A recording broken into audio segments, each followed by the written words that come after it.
it's not a 9 to 5 job. So I'm really clear. This is not a 9 to 5 job. And if you want that, that's great. Yeah. But this is not for you. And that, for our company, we need a self-starter. We need curiosity. We need passion. We know that we need people that are thinking outside the square and, hey, this is not my role and that's your role and I'm not going outside of that. No. And we still can get it wrong. Like sometimes we've hired the wrong people or people have joined us and it's not right for them. And that's okay too, but that's why we have to be really clear. Hi guys, very excited to welcome you today to another episode of the Future of Skills podcast, a podcast where you're finding the right and relevant information about the future-proof skills in the age of AI. And today with me, I'm very pleased to welcome Kelly Hartman, someone who is looking into the career futures of you, the many young people, the career change makers, someone who knows how to evaluate the right candidate and how to hire them too, as she is in the position of a chief people officer in the fintech. Kelly, welcome. Thank you. Thank you for having me here today. I do have a list of questions I prepared for today, but I'm not necessarily going to follow all of them and not in order, because what we're interested in is in your real take on things, right? In your experience, what has led you to the world of career evaluations, the talent development, because you do have this focus I've seen in your public records of the focus on the talent development and the talent acquisition. Therefore, it's really important to find out from your perspective, how have you found yourself with a very laser-focused interest into this? Sure. So I started my career very early on as career development for a steel factory. And I think early on it was like, I don't know how to assess someone's career, what they need, without actually going to talk to them, without actually learning what they do, spending time on the factory floor and co-creating something with them. So I think for me, when I look at talent development, it's about understanding what motivates people. What motivates me could be very different than, some of my team members. And I have to understand what motivates each person and make sure that we have quite an inclusive offering for them. So I don't know, I've always been interested in people as a whole, and even just talking to people, traveling around the world like I do, that is a passion of mine. And it's understanding people and what motivates them. So there's no different when you're working in an organization to create a culture that you want to understand what motivates them. And that's the same in hiring too.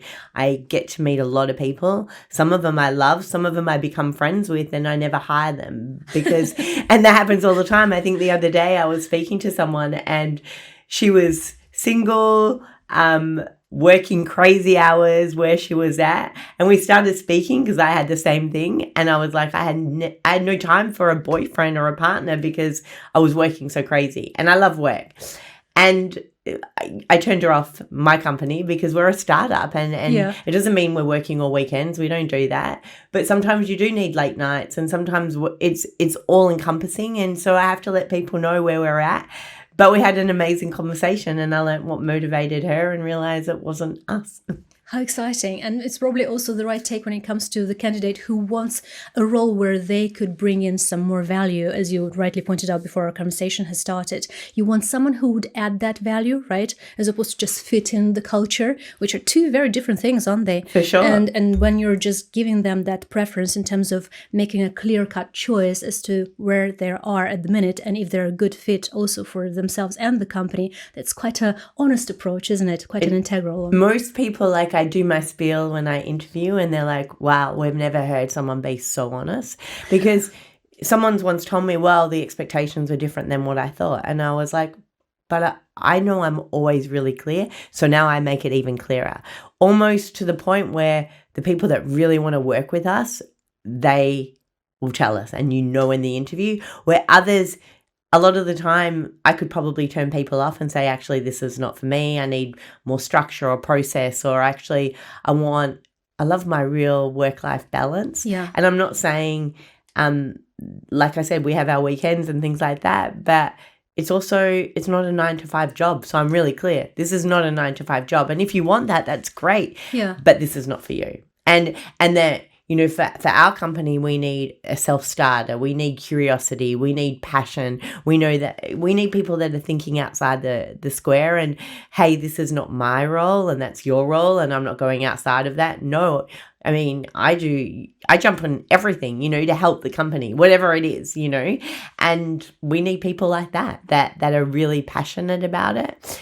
And I meet people and they're not. And I think that's okay. Like, I think if you're honest, then that is, at least we're setting expectations straight. It's that, but it's also the fact that it seems from what you're saying, it's also you, making a favor to them in that sense, right? Because they don't want to be necessarily time-wasting element bringing in, or likewise you don't want necessarily to make the wrong decision, right? On the other hand side. So it's just laying it all plainly on the table and making sure that there's no levers out there, isn't it? Yeah. And we still can get it wrong. Like sometimes we've hired the wrong people or people have joined us and it's not right for them. And that's okay too, but that's why we have to be really clear. Yeah. Have a very clear strategy about what we're looking for beyond just the technical. Like, look, I can't assess someone that's coding, right? I can't assess that, but I can assess the grit. I can assess the curiosity. I can assess the honesty. Like, one of my big questions is, tell me a time you've screwed up. And then I say, I'm not trying to catch you out here. I want to know, because for us, accountability is a big thing. Yep. So tell us what you did, what you learned, and how you dealt with it at the time. And then sometimes I'm vulnerable and I share like, oh my God, I can remember my screw up and my big one and I still cringe at it, to let them know. And then they laugh too. But sometimes people will just give me a really weak answer or, hey, I haven't really screwed up because, I don't make mistakes. And I'm like, well, we're human. We all make mistakes. So there must be something. It's not that credible, is it? Yeah. So that is one really big red or green flag for me. Like if someone can really share and be honest and be humble about it and then share their learnings and share how they dealt with it at the time, that's really important for me. How exciting, Kelly. Thank you so much. It sounds like it's a lot we will be picking up in these conversations. But before we do so, very curious, as per our traditional question, to find out a little bit more about yourself. And that is, first question would be your 3 words. How would you describe yourself in 3 words? I think passionate. That very passionate. I think I'm very empathetic. Yeah. And I'm curious. Absolutely. And curiosity, you've mentioned not once, is to be one of the keywords in your hiring process, isn't it? Yeah. Looking back a little bit in terms of your background, what has brought you into the career sector before it has happened to be your actual profession and, the pathway. Can you let us know a little bit about your, early days mentorships, some of the early career blocks that without them, you probably wouldn't have found yourself where you are today? Are there any of these? Yeah, for sure. So I am Australian, started off, I think I studied psychology. So wanted to be an organizational psychologist, and then I thought maybe a social worker. At first, actually, I wanted to be a primary teacher like my dad, wanted to follow his footsteps. I'd always go to school, and back in the days, I'd go to, and my mum worked in the schooling and education too. Yeah. And back in the days, I'd go to uni, and then a teacher didn't turn up or was sick, and I'd just jump into class. You could never do that now. But that was like 30 years ago. Yeah. So I would be teaching kids and helping, and the principals at the school would just say, Cal can teach a session or a lesson. So, and I'd go to school camps with my dad. So I always wanted to do that. And then studied psychology, and then realized at 22, I didn't have the life skills to become a full psychologist. I didn't think, because I didn't have life experience. I'm like, I didn't have enough life experience to help people with that. And so I went into the careers office, again, curious, always asking questions. And they said, hey, we've got this assignment for someone in the school holidays. Would you be interested in jumping in? I said, yeah, sure. And it was stats analysis on an engagement cultural survey. And I was not great in stats. So I went and got a tutor to help me, and then an extra tutor to help me do this assignment. And then I was selected to work for an airline to analyze all their cultural surveys. And I went on, and I think I've always done above and beyond. And I went on and did this massive report.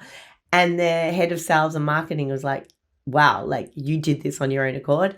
And they paid me in first class trips around Australia to talk to all the sales agents and understand, hey, why they came up with this. So it was almost like the follow-up action planning. And they couldn't believe how much people told me and opened up.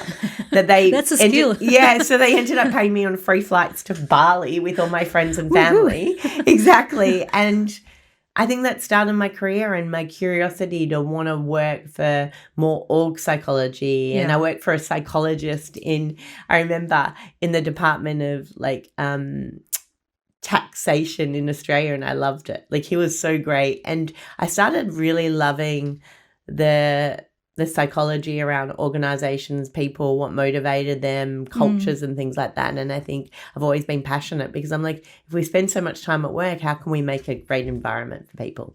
So I didn't follow up the traditional route. Yep. And from them, I applied for all the graduate programs. And again, I was in the lift with someone and I was making jokes. I didn't know who he was.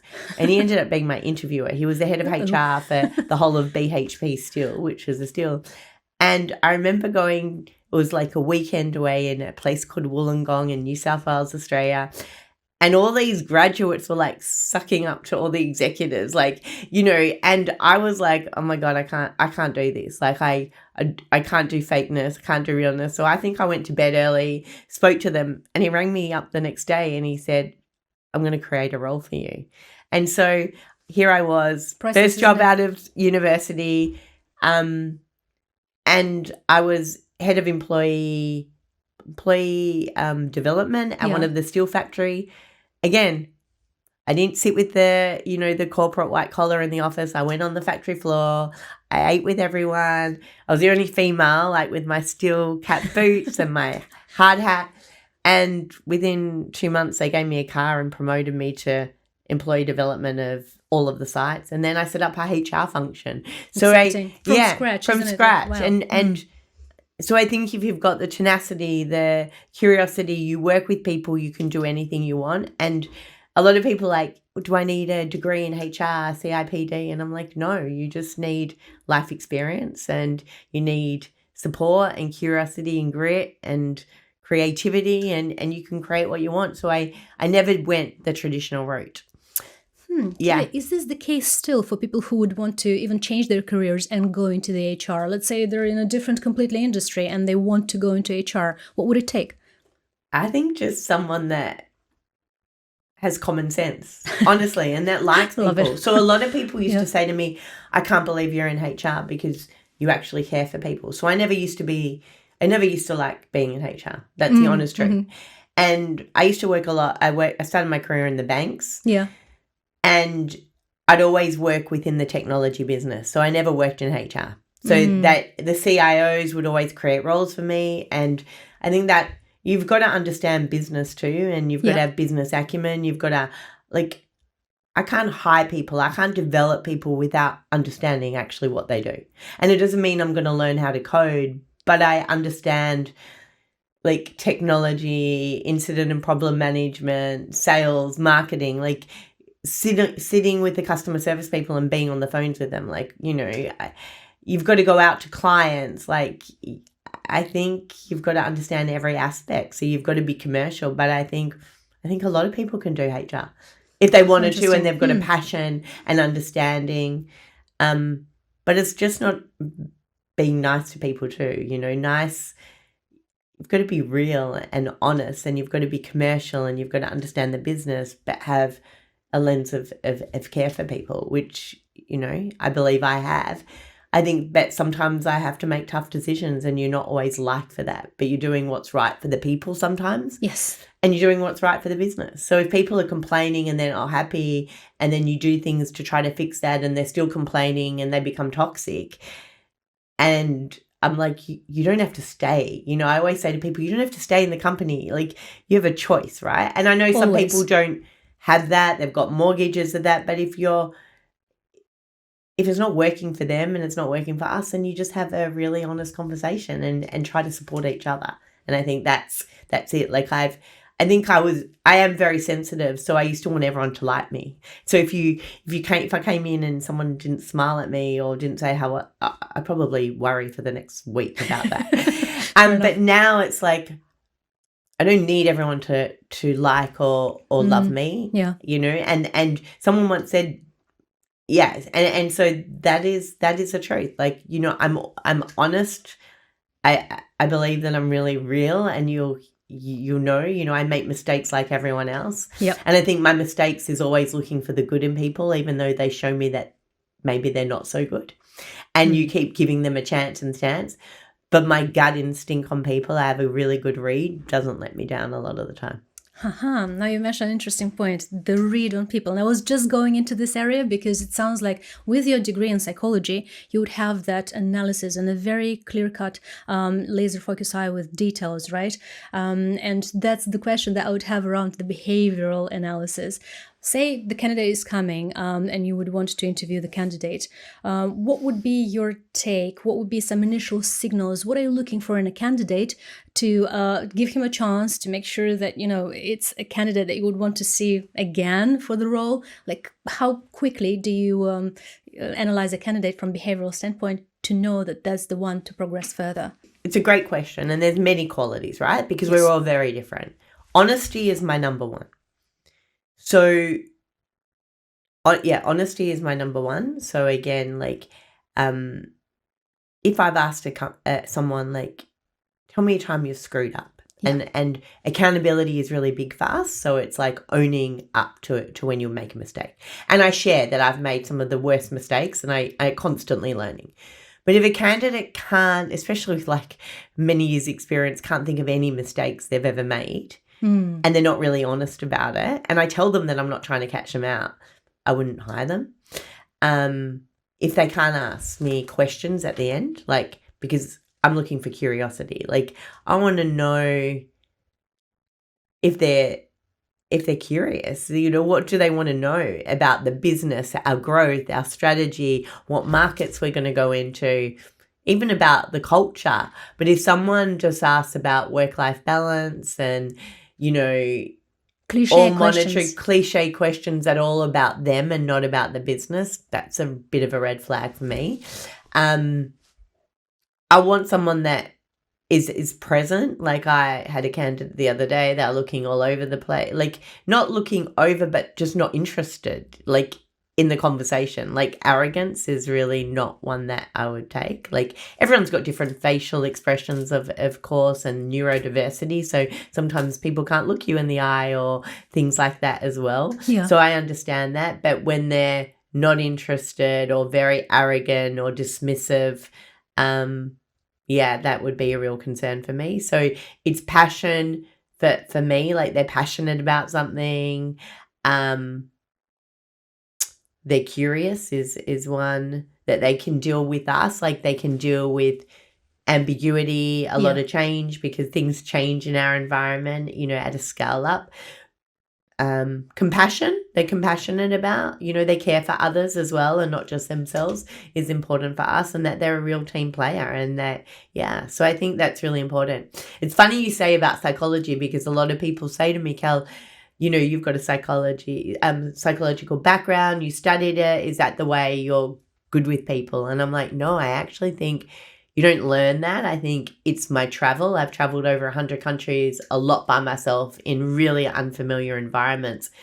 And you've got to get a good read of people, especially if you're a woman traveling alone in some countries that I have.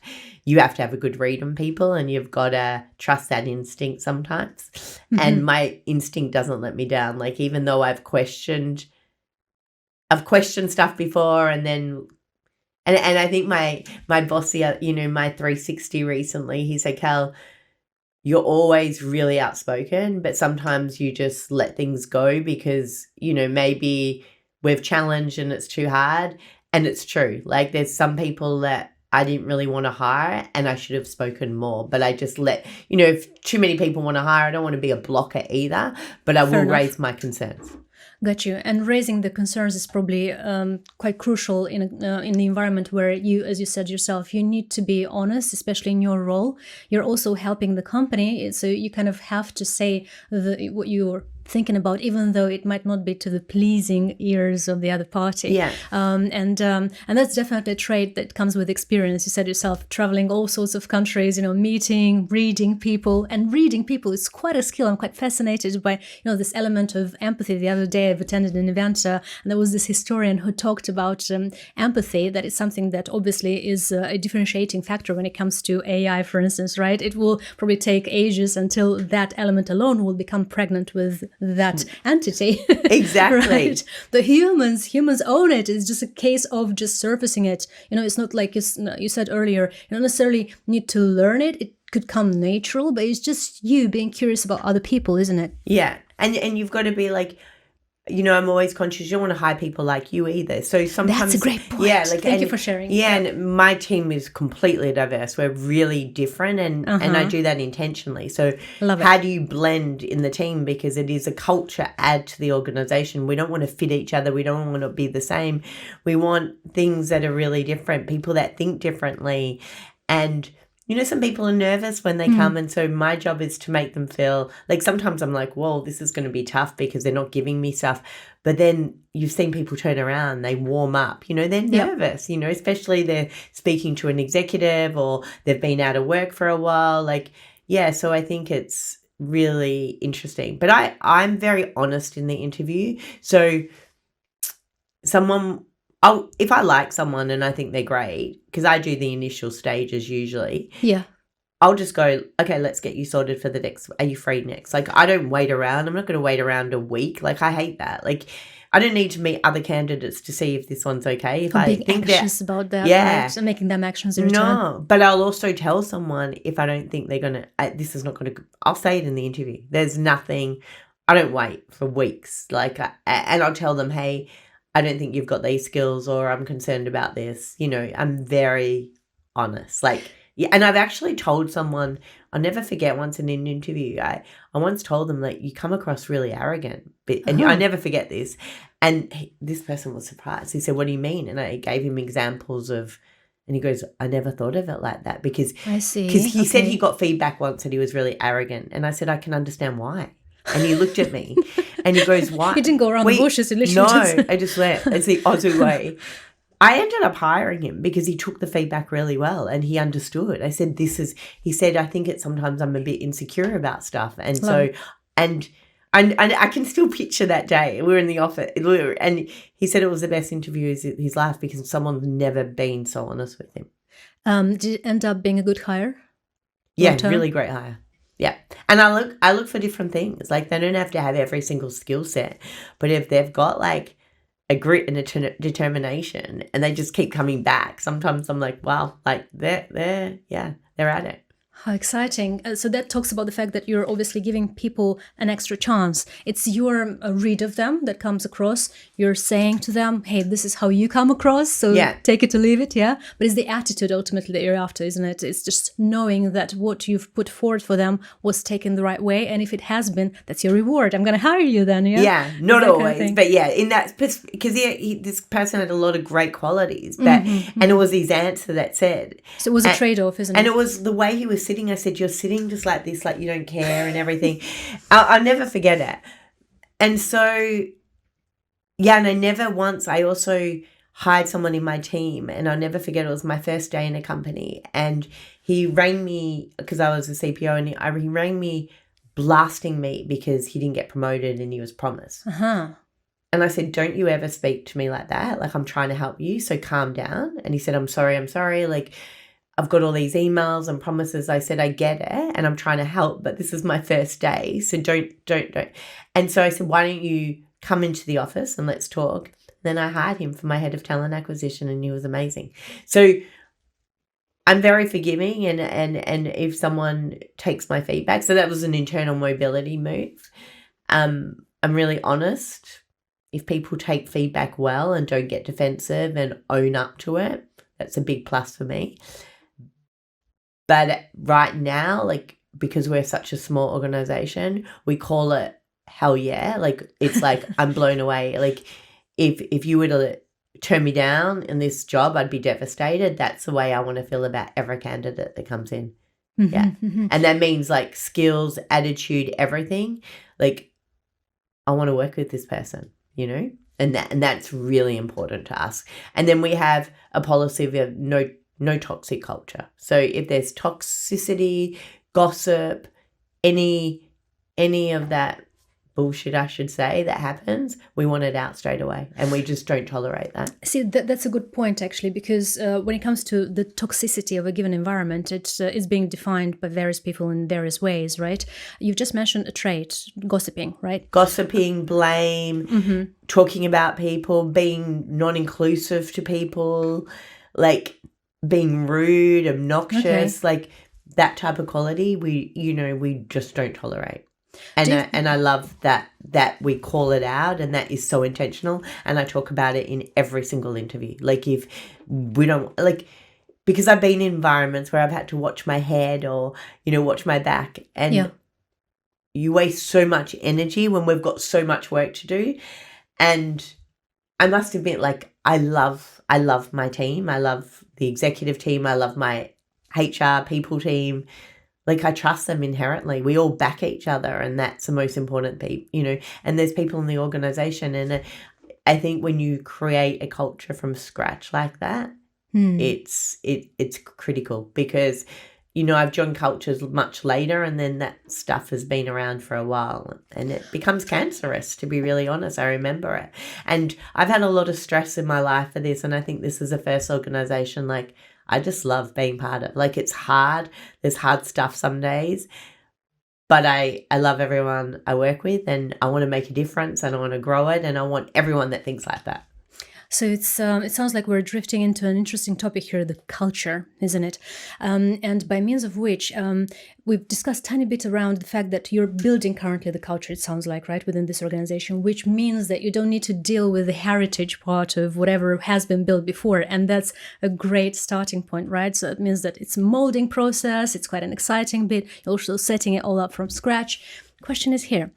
Do you think that obviously the managers, and that could be my assumption, but it sounds to me that the managers are the ones who are instilling, they're the ambassadors of your cultural setup, right? So it sits with them, within their remit, to actually make sure that they reinforce that message, and it sits within the team.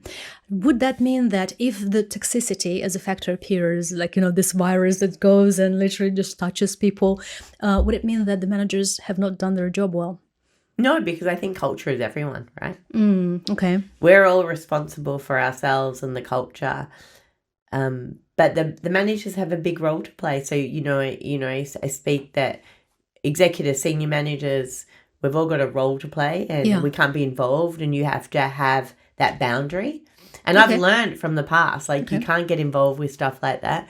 So I do think culture is everyone. It's how we behave. It's how we act. It's not a tick of the box. It's not a set of values. It's what we live, what we reward. And then what are the repercussions if you are, And that's for us, is we don't want people that partake. It doesn't, in that type of stuff, Kelly, how interesting. To me, this question around culture is quite important, because I appreciate to some cases, in some interviews, it could be perceived as, subjective. It's not something that necessarily comes across as a set of rules, like, a Magna Carta or something, where you can find, okay, point one says that you shouldn't be doing X. If you did that, then, there's a punishment involved or the reward. So it's not like that black and white kind of thing. How do you probe your candidates on culture? On cultural add-on or fit? You ask about, give them examples of, maybe, I want empathy, as part of it. You understand. I want a teamwork when you've supported a team. Yep. I want to understand, hey, give me an example where you've seen toxicity. What did you do about it? And, so you ask specific questions and direct questions about, cultures and toxicity or behaviors that you didn't agree with, and how you dealt with it at the time. Or when you've been really, there's been times where I've been toxic. There's no doubt about it. So I own it, and I see what's happening, and you have to remove yourself from it. So tell me a time where you've been in some toxicity, and what did you do to get out of it? I'd want to know that. I want to know that they're really, and especially with leaders, it's a very different question, because it's how you create, a very empowering, trusting team. What the answer needs to be for that question, so that you consider it, yes, that's a fit, that's a good candidate to hire? where they've owned up to something or Okay. removed themselves from something. Like, So didn't partake into any given... or called out something when you weren't happy with someone, that they've got the confidence to do that, right? No matter what you are and what, I was calling out stuff when I was so junior in the organization, and I think that's always the way. Like, yeah, I'd stand up for stuff even if there's going to be consequences for my employment or things like that.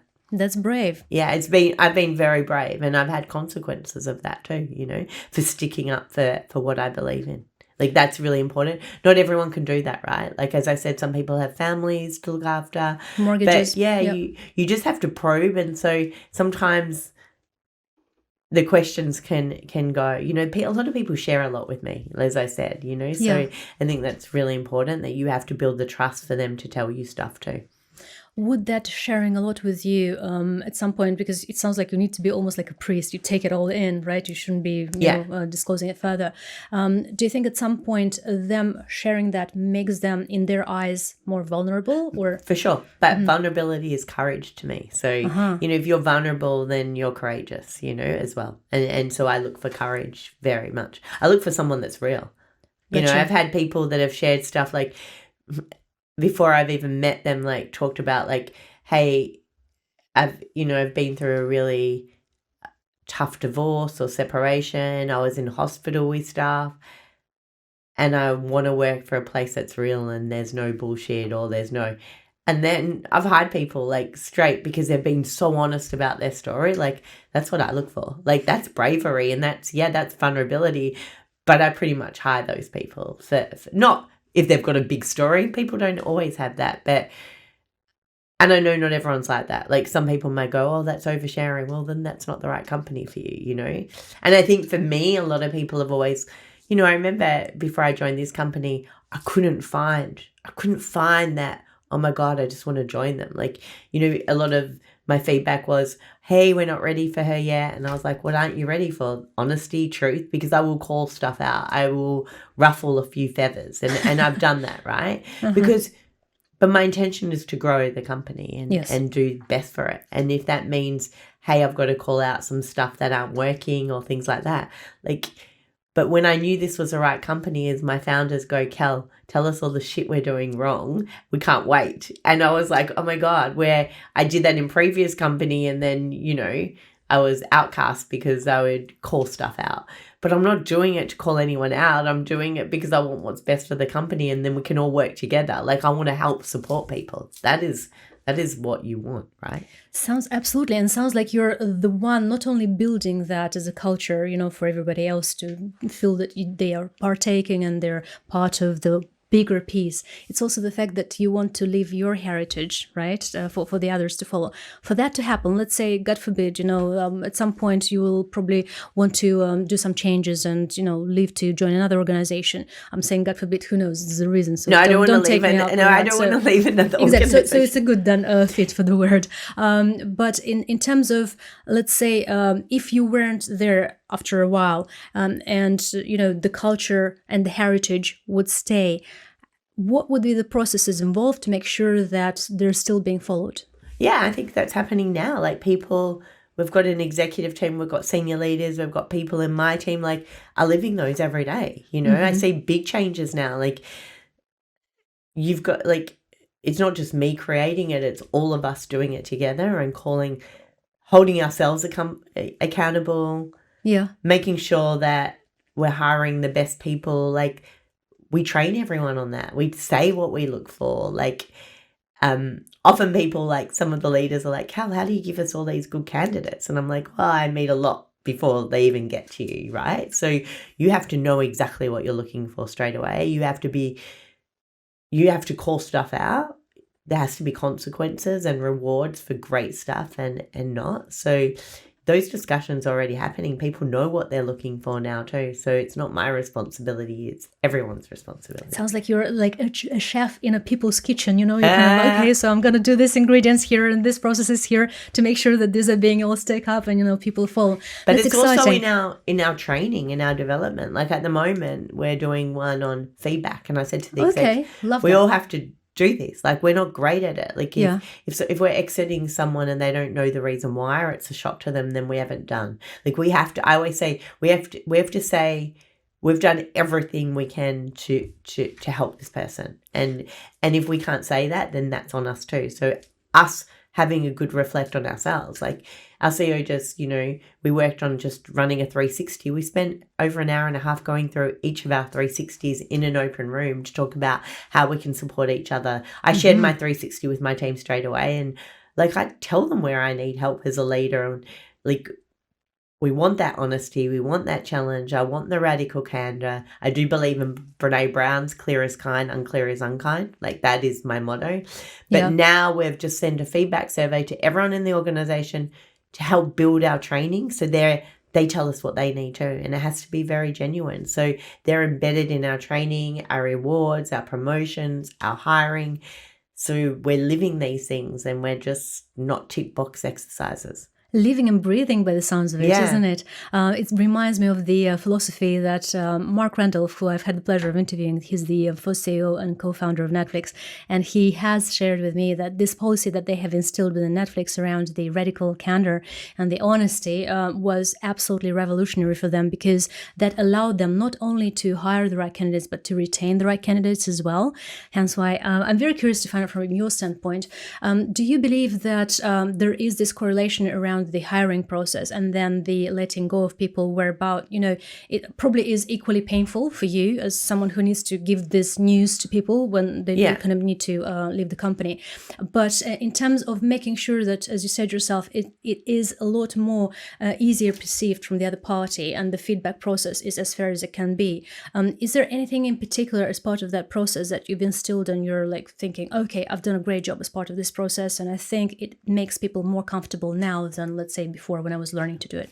For sure. Like, we didn't have those conversations before, and we thought by keeping people that we knew weren't right would be better, but most of the time people understand. Like, people see it. They're like, actually, that person wasn't really lifting their weight in the team. And actually the managers feel like having those conversations helps the person too. Like, we're giving them the opportunity, and we've seen people turn around by, hey, we've given them feedback. They might not have been performing, or their attitude wasn't great, and we're seeing people completely turn around, and then others don't. And then if it's an ongoing problem, then you've got to call it straight away. So hire slowly, fire quickly. If you see stuff, don't wait all the time.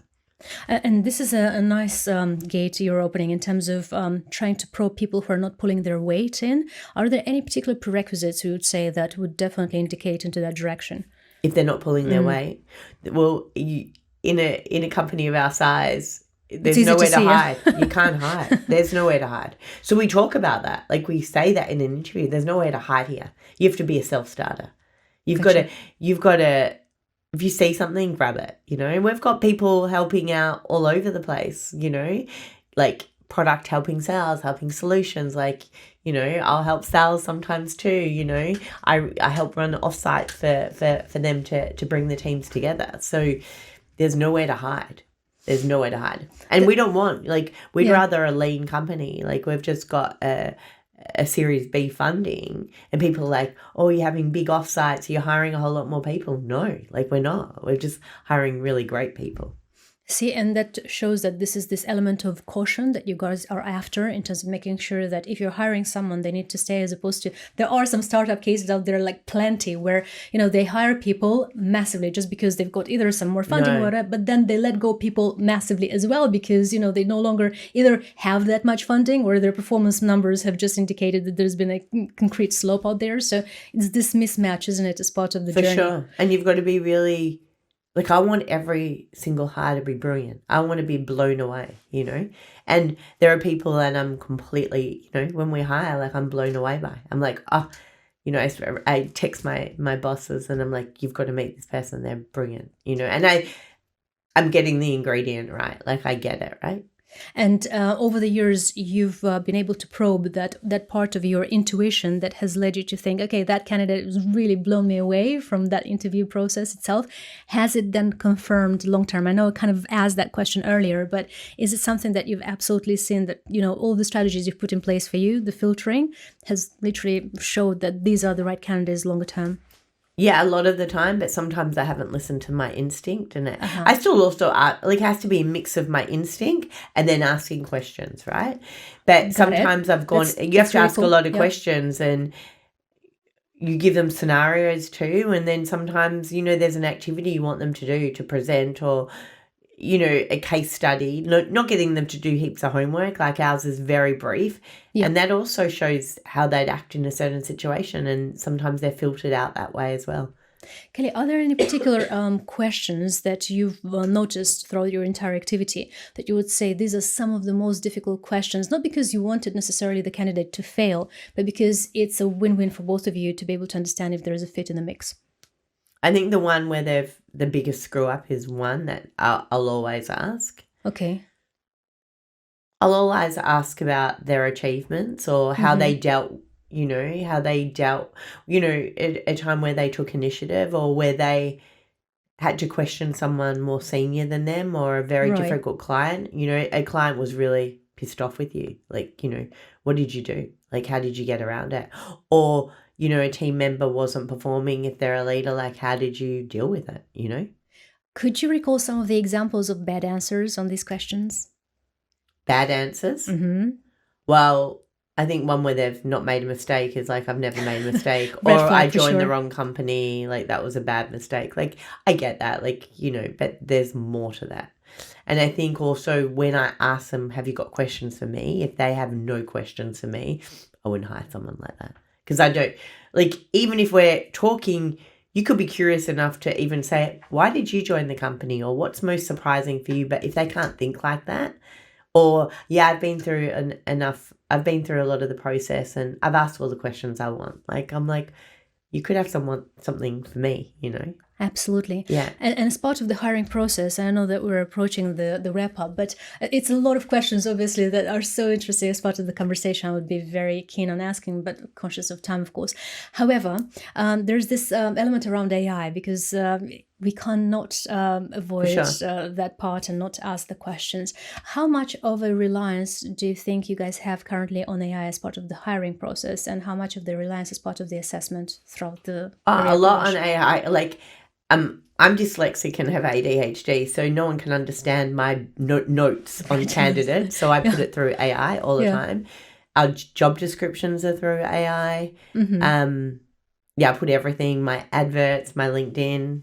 A lot is through AI. I mean, we've got an ATS that looks fake, uses ATI, but I also double check all the CVs and things like that too. Yeah. Okay. Because I go through it myself sometimes, like at night. Okay. Yeah, because I think sometimes the AI misses stuff, And then I will always, like, people do reach out to me on LinkedIn and I say this, I respond to every single person. Like, even if to say, hey, you don't have the right skills. Like, I will always have someone in my team, even give them 10 minutes or so, if I think they've got the right skills. So I think AI, and then I ask candidates how they use AI in their role.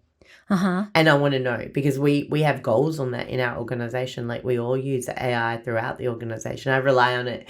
I think I rely on it much more than I thought I did. But then there's a human element too. I still need to connect. Yes. I want to know with a candidate that if I was stuck at an airport with them, that I wouldn't go crazy. Do you know what I mean? Like, that is one of my tests too. But I think, questions are that my red flags are if they're blaming people all the time, like, or they didn't take ownership of stuff. Like, if, hey, when I ask them what screwed up and they're blaming everyone else but themselves, like, there has to be some element that you did wrong, Exactly. So I want them to do that. Got you. And then going back to the AI element then, if you were to have a question around, how much do they use, as you said yourself, you're asking this question, how much do they use AI? What needs to happen as part of their answer that you would absolutely say this is the wrong type of candidate? Maybe if they've never used AI ever. If they've never used, how about if they are overusing it? Maybe it depends what their role is, right? Got it. Maybe Okay. if they're honest and say, actually, you don't need the role, you could do it with AI. I don't know. Depends how. I think it goes back to the honesty again. Like, you have to feel that they're being really honest and true, you know? Gotcha. So have a little bit more of your own inner instinct in order to be able to come up with the answer that would stack up. Excellent. Would there be anything? Yeah, there's no one size fits all. Like, No, you know, exactly. like with anything, I can't say, like, I can't judge someone before even meeting them. I have to read them, read their cues, you know. I can't hire someone that we've never had a video call with, at least. Oh, okay. Like, I That's won't really do good my to know. interviews on the phone, just phone calls. Like, they have to come through some kind of interview process. As in, if they're not coming into the office, because we've got an office, I want to see how they interact with people too. Even when I was hired at, you know, a couple of my interviews, I remember my previous one at Flywire, like, I had to have lunch with all the employees in Boston. I had to meet people, and I was tested and to see how I interact with people. And they told me other people that didn't get the job where they were so focused on the board members and the exec, they didn't even spend any time with the employees, where I did the opposite, because I'd already been through the process with the executives and on my thing, and I stayed late at night because I wanted to know everything about them. Exciting, isn't it? That shows that your interest is there. Yeah, It's so you not, want to know that they're. I artificial watch in any people. way. Yeah, I watch people in the office, like how they interact with people, like depending on their role, of course. Yes. You know, some people are shyer and that, and you understand. But if you're in a people role and you can't connect with people in the office, that's a red concerning. flag for me too. Wow, So you have that's to, exciting. so you have to look at each role. That we're looking for different things, right? Sounds like it's an entire science and art behind it, doesn't it? Kaylee, I feel like we've only scratched the surface, to be honest. It's a lot. You're like a fountain of knowledge when it comes to all of these, nitty-gritties and the processes and what you do and how you approach people per se, because as you said yourself, you need the right people in the role, but to be able to ensure that, it comes with a lot of experience. It's like an entire soup of ingredients that you put together, right? And that make sure they all surfaces. But you have to train people up to do it too. Like, you can't be the only one. Like, my team are amazing, and this shows their curiosity. They're like, can I sit in an interview? I want to see how you do it. I don't want them to replicate everything I do. They've got their own style, but they learn certain tricks.